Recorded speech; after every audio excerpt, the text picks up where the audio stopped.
السلام عليكم ورحمة الله تعالى وبركاته. النصر السعودي يكشف تطورات تعاقد مع كريستيانو رونالدو. كشف مارسيلو مدير رياضي لنادي النصر السعودي آخر تطورات مفاوضات ضد النجم البرتغالي كريستيانو رونالدو للصفوف العالمي خلال شهر يناير القادم.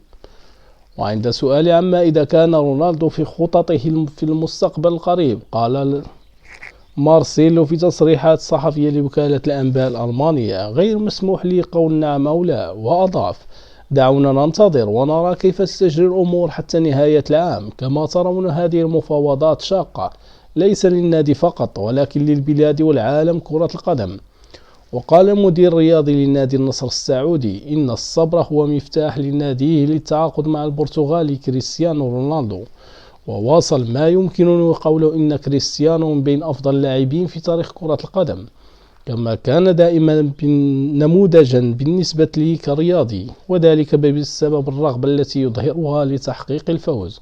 وبعد ذلك كمواطن برتغالي أدعمه دائما، ولكن في الوقت المناسب سيتم الكشف عن المستقبل.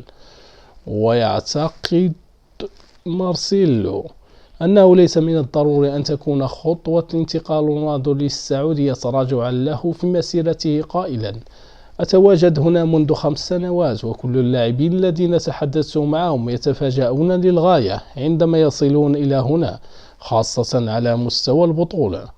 واستطرد حدث هذا لويس غوستافو الذي كان لاعبا دوليا برازيليا وفاز بالفعل باللقب دوري الأبطال مع بايرن ميونخ. هذا الأمر طبيعي بالنسبة للأشخاص الذين لا يعلمون شيئا عن كرة القدم السعودية.